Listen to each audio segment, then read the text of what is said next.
Tatawag ngayon ng COMELEC yung mga contributors ni Senator Marcoleta. Alamin nga Yes. natin, nasa linya natin si COMELEC Chairman George Erwin Garcia. Chairman George, Chairman G, good morning. Good Si morning Joel po. Sueng. Good morning, sir. Magandang umaga po, Sir Joel Mamueng. Sa mga kababayan natin, magandang umaga po sa inyong lahat. Alright. Pakilinaw nga, Chairman. Bakit kailangan pang patawag yung mga contributors? Ngayong yung kaso ni Senator Marcoleta ay binasura na po ng At saka kay Cheese, komisyon. Sir Joel Mamueng, bilang pagbabalik tanaw po, ang COMELEC nagkunda kami ng tinatawag na motu proprio investigation, yung aming political, finance, and affairs department. Ibig sabihin, walang nag-file ng complaint.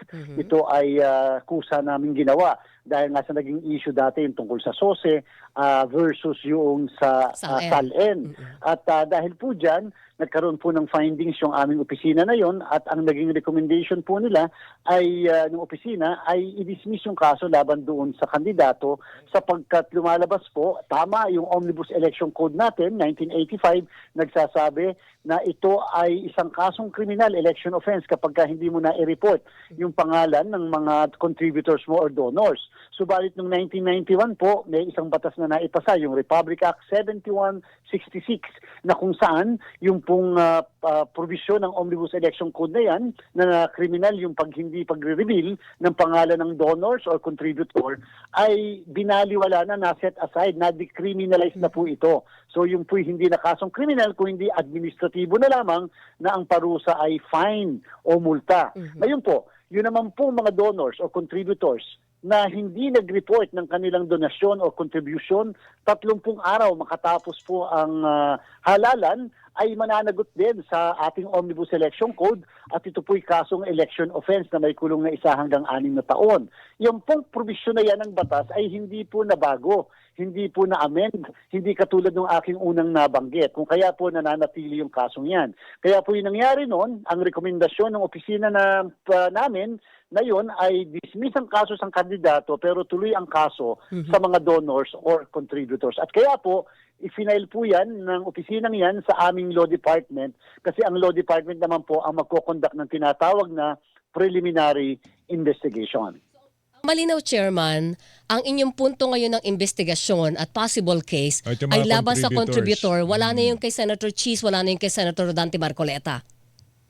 Okay, una po, doon muna sa tanong na doon sa mga contributors at donors, yes po, sapagkat kaya kinakailangan mag-conduct ng preliminary investigation, kinakailangan naman din pasagutin natin yung mga contributors at donors dahil hindi pa po sila nakakasagot dahil nga po ang nag-focus noong Political Finance and Affairs Department ay doon sa kandidato na sumagot naman po. This time, yung donors naman po ang pasasagutin sa isang preliminary investigation. Kumbaga sa ating pong ordinary na karanasan, ang aming pong law department ang tatayo na piskalya at doon magdedetermine kung may probable cause. Ngayon po, doon sa pangalawang kandidato na inyong nabanggit, kay Senator Cheese po, ay na-dismiss na po yan ng Political Finance and Affairs Department ng komisyon.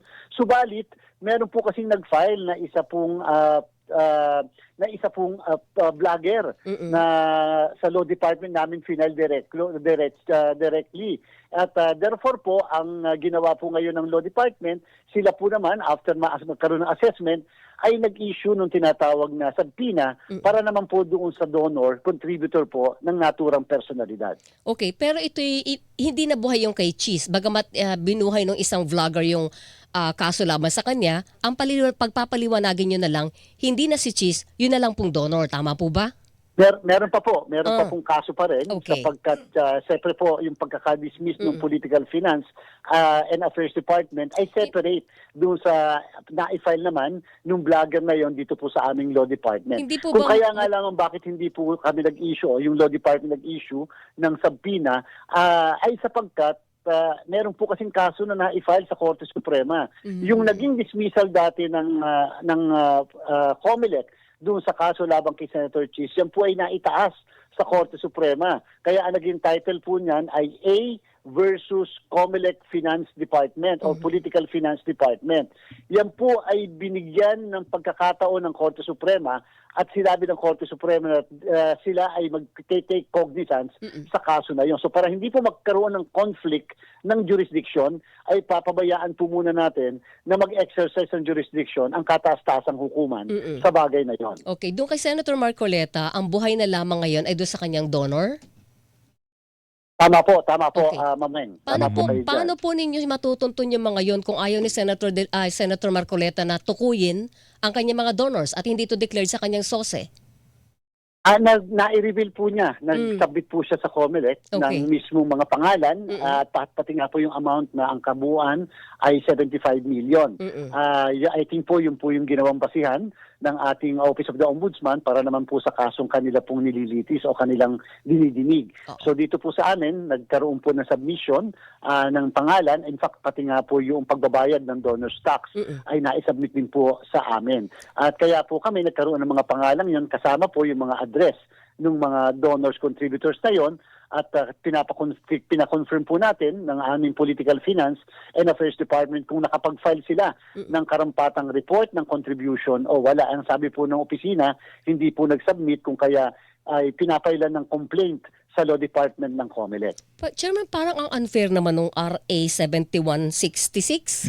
Ano ba yan? Bakit yung Ako po, kandidato? I agree. I Oh, readily yung- agree. yung In fact kandidato- po, yan din po, opo, Ma'am Weng, yan din po ang naging initial na narinig natin, nabasa namin, na argumento noong mga donor or contributor sapagkat para napaka-unfair. Pero siyempre po, talaga pong wala pong magawa Kasi, si COMELEC sapagkat yan po yung naging desisyon ng Kongreso na bago po yung batas, hindi po naisama yung contributors at saka donors. Parang talaga pong lumalabas, walang parusa ang nakasong kriminal ang mismong tumanggap pero yung nagbigay yun ang paparusahan Diba? kapag hindi nakapag-report naman. Chairman, mas malaki ang pananagutan sa taong bayan at sa Yung batas tumanggap. ng mga tumatakbo bilang halal na opisyal. Sila yung mas malaki ang responsibilidad na magdeklara kung ano tinanggap nila at kanino nila tinanggap. Pero yung nagbigay na donor na private individual, sila yung paparusahan kasi hindi sila nagdeklara. Si Weng naman nagtataka pa I know, pero I'm trying to point it out. Kayo mga politiko talaga, napakatuso Hindi kasi ninyo. Weng, ang gumagawa ng batas ay yung mga tumatanggap ng donasyon. Kaya nga, napakatuso nyo eh. Alam niyo po, parehas po tayo ng sentimiento, Ma'am Weng. Talaga pong yan po ang initial na reaction din namin sapagkat magkakaroon lang ng karampatang parusa yung mismong kandidato kapag dalawang beses siyang hindi nag-file. May parusa naman, fine nga lang. Pero pag dalawang beses hindi nag-file sa dalawang magkasunod na eleksyon, dyan papasok ngayon yung mas mabigat na parusa. Perpetual disqualification to hold public office. Kita niyo po ito, Ma'am Weng, Sir Joel. Pagka pala hindi ka nag-file ng SOSE ng isang beses, ay fine lang, 2,000 pesos hanggang 20,000 pesos. Diyos ko, maning Pero mali. kapag ka nag-file ka, tapos may mali sa file mo, ay kakasuhan ka namin ng violation ng SOSE, pagkatapos may perjury pa kung sakasakali, at mayroon pang ibang kaso na pwedeng ma-file. Samantalang pag hindi ka nag-file, ay fine na 2,000 hanggang 20,000 piso lang. Pero pag nakadalawa, ay hindi na lang po fine. May fine na plus perpetual disqualification to hold public office. Hindi pwedeng ma-appoint, hindi rin pwedeng mahalal. Pero dito sa kaso ni Senator Chis at saka ni Senator Marcoleta po, Chairman, na parehong na-dismiss, walang fine yon, walang multa sila.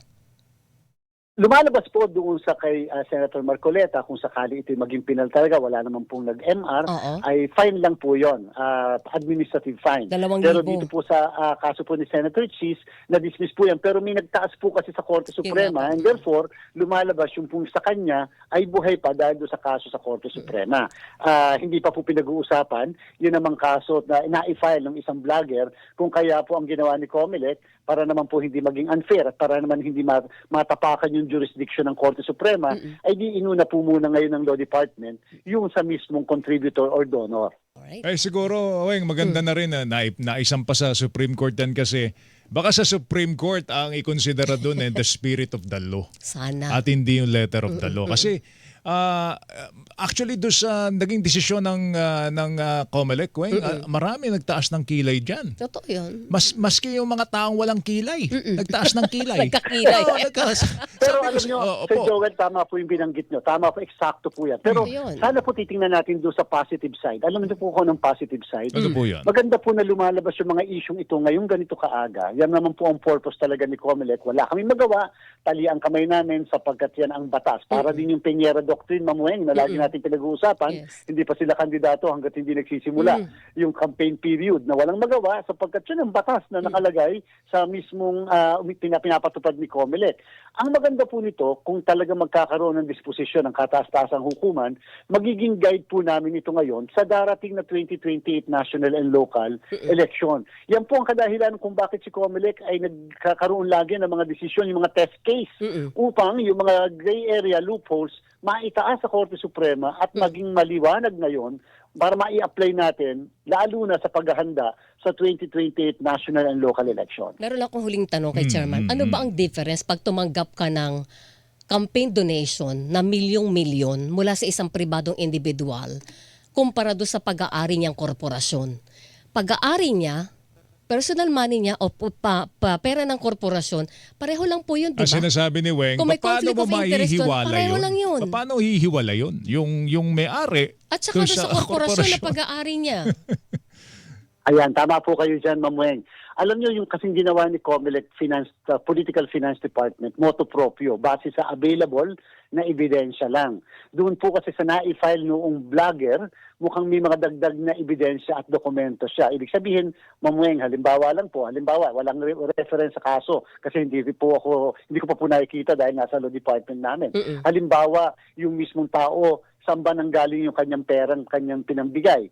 Talaga bang ito yung nanggaling sa kumpanya o yung mismong may ebidensya bang kumpanya mismo ang nagbigay, pinadaan lang doon sa may-ari? So, para bang po kayo, kung kayo po ba may-ari ng isang radio station, madidistinguish mo ba yung radio station at ikaw bilang may-ari, bilang individual? Yan po yung magandang kasagutan din dahil sa amin po sa corporation law, may tinatawag na pwede ba nating putulin yung pusod na nag-uugnay doon sa korporasyon at saka yung mga directors o opisyal ng korporasyon. So anong sagot doon, Chairman? Sa tanong ko. Ay, nag-inhibit po kasi ako, Ma'am Weng. Hindi, nag-inhibit si Chairman. Nag-inhibit. Nag-inhibit po ako dyan, in fairness. I'm hoping that... Pero ako po, siyempre may personal ako bilang kasagutan, bilang isang nagturo din sa batas. May mga pagkakataon po talaga na nawawala ang distinction ng mismong korporasyon at saka yung mga opisyal nito. Meron din naman pong pagkakataon na yung pong mga kaso na kung saan yung aksyon ng corporation does not bind the officers and the action of the officers does not bind the corporation. May mga ganun din po mga kaso. Alam niyo, Chairman, ang di lang maganda rito, parang ipinapaubaya ninyo sa Korte Suprema ang pagde-decide sa kaso na dapat kayo na nagdesisyon. 'Di ba? Yun ang impression na naliliga sa amin. Nag-decide nga sila i-dismiss kasi Kaya, tali daw ang kamay nila ang sa ilalim ng problema nga batas. kasi letter of the law ang Correct. sinunod nila. Weng, hindi natin talaga mahihiwalay Totoo yung yun. personalidad doon sa korporasyon. Yes Napakahirap po. di ba? Alam mo, sa isang banda, Sir Joel, may punto po talaga yan at yan po'y kinikilala natin yung inyong binabanggit. Pero talaga pong kakailanganin sa mga puntong ito, lalo yung mga gray areas na yan, ay masettle, maayos, maging maliwanag na. Pag sinabi po sa amin ng Korte Suprema ngayon na hindi, the proper interpretation is pag yung mismong opisyal nagbigay ng donasyon, ano man ang kadahilanan ng donasyon na yan, should be the donation of the corporation. Maliwanag na po yun. Ang problem po talaga ngayon po is because of yung mismong batas mismo, ang sinasabi kasi korporasyon, hindi binanggit yung mga officers. Yan din po yung pinupunto natin na at least kung walang legislation o dagdag na batas o pagbabago ng batas, ang Korte Suprema na ngayon ang maglilinaw. Yan po. Yan po, kung sakasakali po kasi kung ang naging desisyon ng namin ay sa kabila naman, dadalhin din naman sa Korte Suprema yung kaso para din magkaroon ng interpretasyon ano ba talaga ang tama. Halimbawa po, itong mga donors ngayon, alam na po namin, ina-anticipate namin, meron silang tama at proper na defense na i-set up. Pero ang tanong, ano ang magiging ruling ni COMELEC na dadalhin din, whether ng donor o nung mismo nagko-complain, dyan po sa Korte Suprema.